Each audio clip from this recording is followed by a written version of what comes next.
was reading you a fairy tale or read it to you before bed as a kid.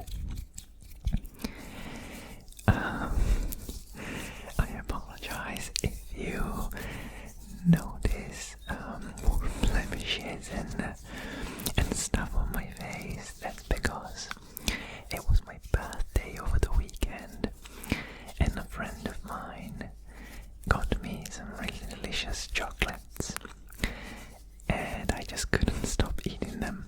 So now my face looks like this. But in any case, moving on. Sorry, I just had to say that because I feel awful. I mean, I feel great, but I also feel like I look awful. In any case, we're going to read a fairy tale, maybe even two. I actually haven't read them yet. I just found them, and I have no idea how long they're going to take to read, so it might just be one, it might be two, we shall see. But in any case, I hope you're going to close your eyes, find a comfortable position, and just let the sounds take you away. Whether that's, paying attention to the story or not, it's entirely up to you. It's totally fine if you don't listen. We're just, making nice sounds. I'll try and read as best as I can. Cool.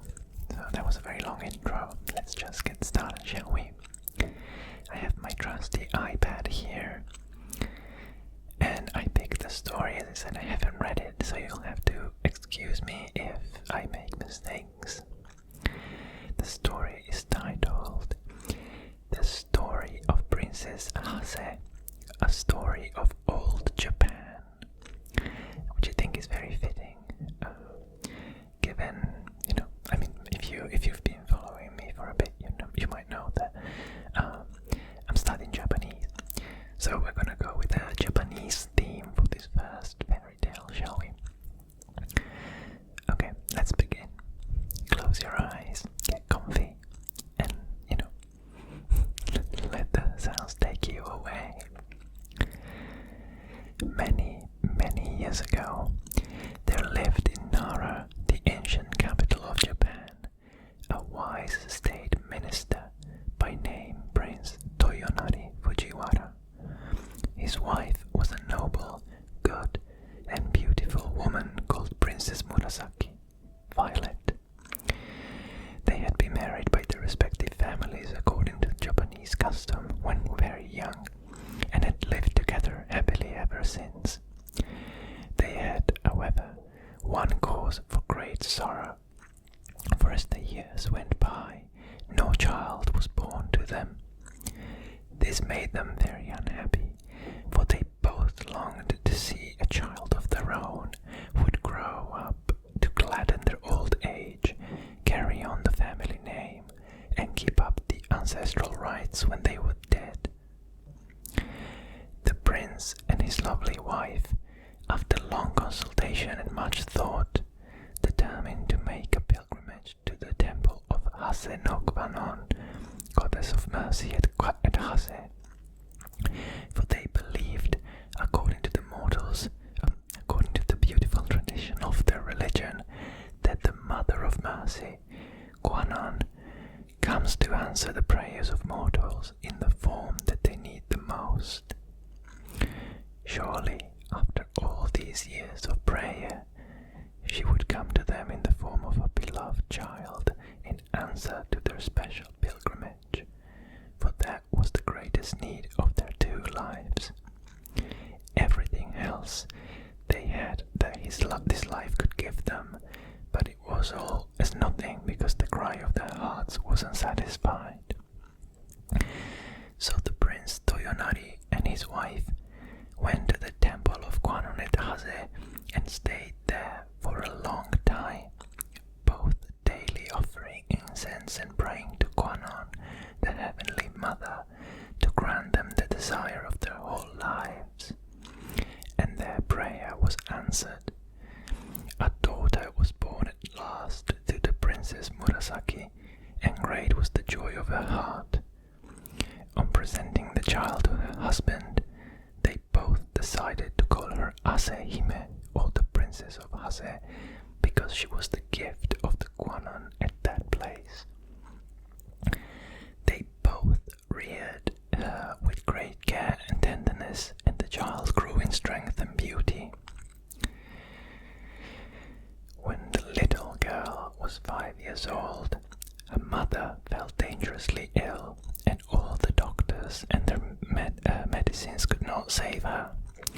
A little before she breathed her last, she called her daughter to her, and gently stroking her hair, said, "Hase-Hime, do you know that your mother cannot live any longer? Though I die, you must grow up a good girl. Do your best not to give trouble to your nurse or any other of your family. Perhaps your father will marry again, and someone will fill my place as your mother. If so, do not grieve for me, but look upon your father's second wife as your true mother, and be obedient and filial to both her and your father. Remember, when you are grown up, to be submissive to those who are your superiors, and to be kind to all those who are under you. Don't forget this. I die with the hope that you will grow up a model woman." Hase-Hime listened in an attitude of respect while her mother spoke, and promised to do all that she was told. There is a proverb which says, "As the soul is at 3, so it is at 100. And so Hase-Hime grew up as her mother had wished, a good and obedient little princess, though she was now too young to understand how great was the loss of her mother. Not long after the death of his first wife, Prince Toyonari married again, a lady of noble birth named Princess Terute. Very different in character, alas, to the good and wife Princess Murasaki. This woman had a cruel, bad heart.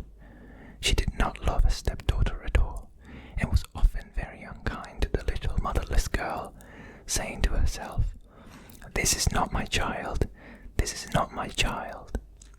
But Hase-Hime bore every unkindness with patience, and even waited upon her stepmother kindly, and obeyed her in every way, and never gave any trouble, just as she had been trained by her own good mother, so that the Lady Terute had no cause for complaint against her. The little princess was very diligent, and her favorite studies were music and poetry. She would spend several hours practicing every day, and her father had the most proficient of masters he could find to teach her the koto, Japanese harp, the art of writing letters and verse. When she was 12 years of age, she could play so beautifully that she and her stepmother were summoned to the palace to perform before the emperor. It was the festival of the cherry flowers, and there were great festivities at the court. The emperor threw himself into the enjoyment of the season, and commanded that Princess Hase should perform before him on the koto, and that her mother, Princess Terute, should accompany her on the flute. The emperor sat on a raised dais, before which was hung a curtain of finely sliced bamboo and purple tassels, so that his majesty might see all and not be seen, for no ordinary subject was allowed to look upon his sacred face.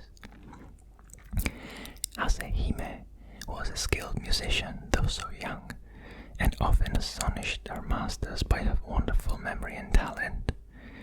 On this momentous occasion she played well, but Princess Terute, her stepmother, who was a lazy woman and never took the trouble to practice daily, broke down in her accompaniment and had to request one of the court ladies to take her place. This was a great disgrace, and she was furiously jealous to think that she had failed where her stepdaughter succeeded. And to make matters worse, the emperor sent many beautiful gifts to the little princess to reward her for playing so well at that place, at the palace. There was also now another reason why Princess Terute had hated her stepdaughter, for she had a son born to her, and in her inmost heart she kept saying, "If only Hase-Hime were not here, my son would have all the love of his father." And never having learned to control herself, she allowed this wicked thought to grow into the awful desire of taking a stepdaughter's life. So one day she secretly ordered some poison and poisoned some sweet wine. This poisoned wine she put into a bottle. Into another similar bottle she poured some good wine. It was the occasion of the boys' festival on the 5th of May, and Hase-Hime was playing with a little brother.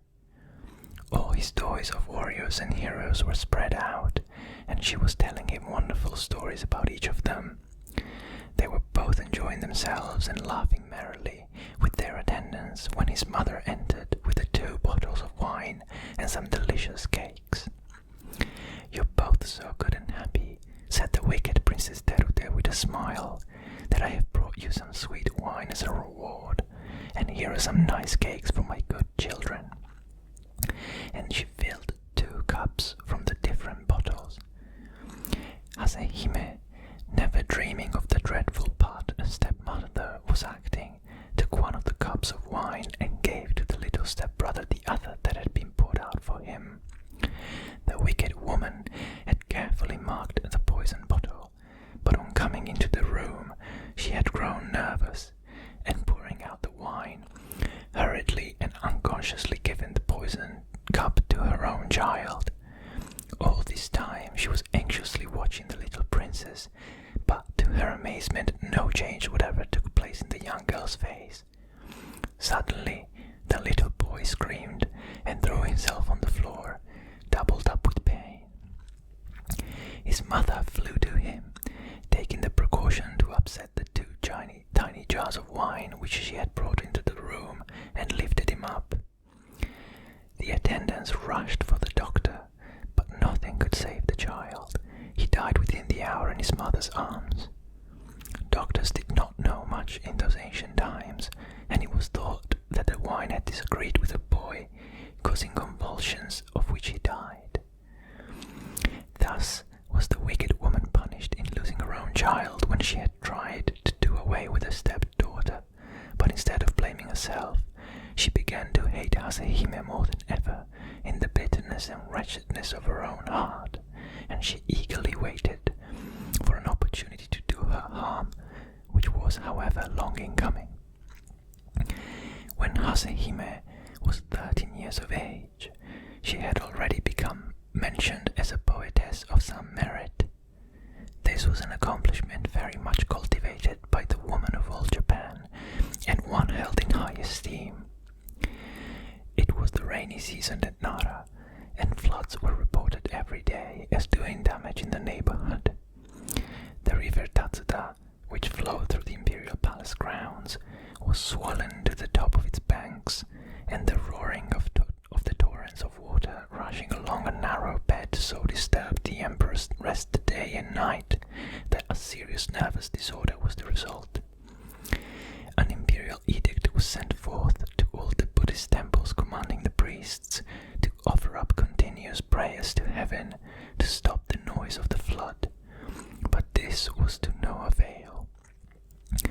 Then it was whispered in court circles that the Princess Hase, the daughter of Prince Toyonari Fujiwara, second minister at court, was the most gifted poetess of the day, though still so young, and her masters confirmed the report.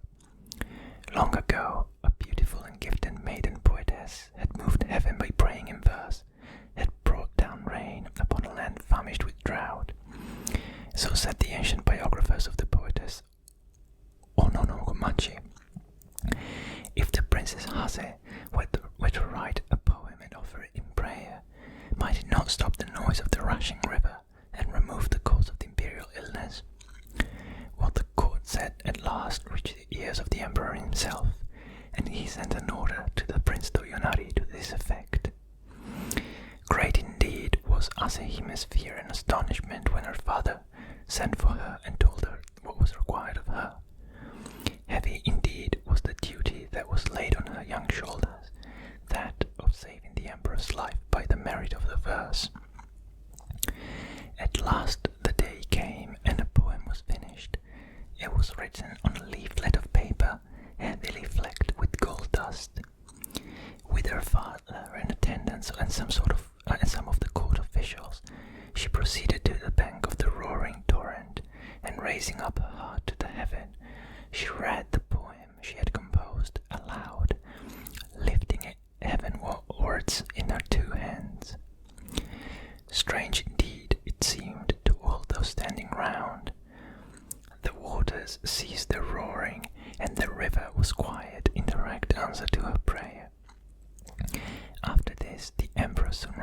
his health. His Majesty was highly pleased, and sent for her to the palace and rewarded her with the rank of Jinjo, that of Lieutenant General, to distinguish her. From that time she was called Jinjo-hime, or the Lieutenant General Princess, and respected and loved by all. There was only one person who was not pleased at Hase-Hime's success. That one was a stepmother. Forever brooding over the death of her own child, whom she had killed when trying to poison a stepdaughter, she had the mortification of seeing her rise to power and honor, marked by imperial favor and the admiration of the whole court. Her envy and jealousy burned in her heart like fire. Many were the lies she carried to her husband about Hase-Hime, but all to no purpose. He would listen to none of her tales, telling her sharply that she was quite mistaken. At last, the stepmother, seizing the opportunity of her husband's absence, ordered one of her old servants to take the innocent girl to the Hibari Mountains, the wildest part of the country, and to kill her there. She invented a dreadful story about the little princess, saying that this was the only way to prevent disgrace falling upon the family, by killing her. Katoda, her vassal, was bound to obey his mistress. Anyhow, he saw that it would be the wisest plan to pretend obedience in the absence of the girl's father, so he placed Asahime in a palanquin and accompanied her to the most solitary place he could find in the wild district. The poor child knew there was no good in protesting to her unkind stepmother at being sent away in this strange manner, so she went as she was told. But the old servant knew that the young princess was quite innocent of all the things the stepmother had invented to him as reasons for her outrageous orders, and he determined to save her life. Unless he killed her, however, he could not return to his cruel taskmistress, so he decided to stay out in the wilderness. With the help of some peasants, he soon built a little cottage, and having sent secretly for his wife to come, these two good old people did all in their power to take care of the unfortunate princess. She all the time trusted in her father, knowing that as soon as he returned home and found her absent, he would search for her. Prince Toyonari, after some weeks, came home and was told by his wife that his daughter Hime had done something wrong and had run away for fear of being punished. He was nearly ill with anxiety. Everyone in the house told the same story, that Hase-Hime had suddenly disappeared. None of them knew why or whither. For fear of scandal, he kept the matter quiet and searched everywhere he could think of, but all to no purpose.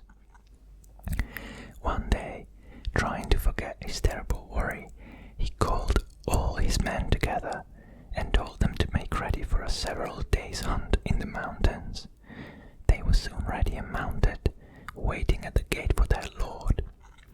He rode hard and fast to the district of the Hibari Mountains, a great company following him. He was soon far ahead of everyone, and at last found himself in a narrow, picturesque valley. Looking round and admiring the scenery, he noticed a tiny house on one of the hills, quite near, and then he distinctly heard a beautiful, clear voice reading aloud. Seized with curiosity as to who could be studying so diligently in such a lonely spot, he dismounted, and leaving his horse to his groom, he walked up the hillside and approached the cottage. As he drew nearer, his surprise increased, for he could see that the reader was a beautiful girl. The cottage was wide open, and she was sitting facing the view. Listening attentively, he heard her reading the Buddhist scriptures with great devotion.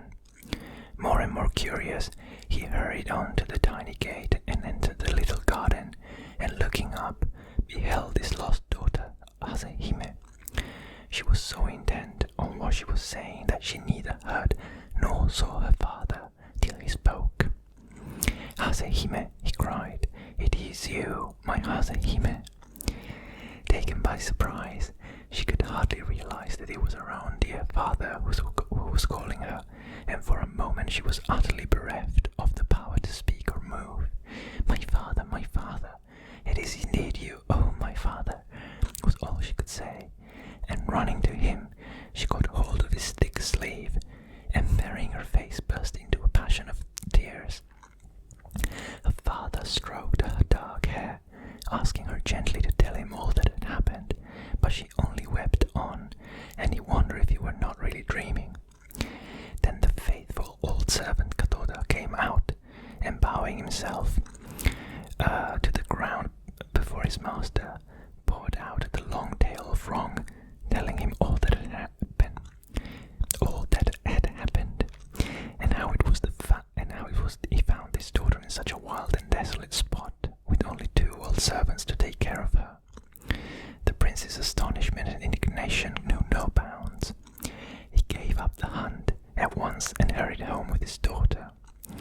One of the company galloped ahead to inform the household of the glad news, and the stepmother, hearing what had happened, and fearful of meeting her husband now that her wickedness was discovered, fled from the house and returned in disgrace to her father's roof, and nothing more was heard of her. The old servant Katoda was rewarded with the highest promotion in his master's service, and lived happily to the end of his days, devoted to the little princess, who never forgot that she owed her life to this faithful retainer. She was no longer troubled by an unkind stepmother, and her days passed happily and quietly with her father. As Prince Toyonari had no son, he adopted a younger son of one of the court nobles to be his heir, and to marry his daughter Hase-Hime, and in a few years the marriage took place. Hase-Hime lived to a good old age, and all said that she was the wisest, most devout, and most beautiful mistress that had ever reigned in Prince Toyonari's ancient house. She had the joy of presenting her son, the future lord of the family, to her father just before he retired from active life. To this day, there is preserved a piece of needlework in one of the Buddhist temples of Kyoto. It is a beautiful piece of tapestry, with the figure of Buddha embroidered in the silky threads drawn from the stem of the lotus. This is said to have been the work of the hands of the good Princess Hase. The end. What did you think? That was a very long one. It's been like over 20 minutes, hasn't it?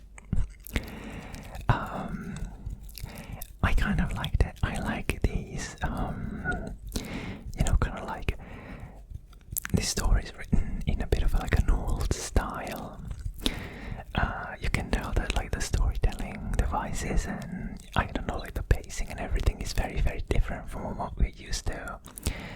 But I don't dislike it at all. I don't know. I hope you enjoyed it too. I don't think we're gonna have time for another one because that was very, very long and we've already been going for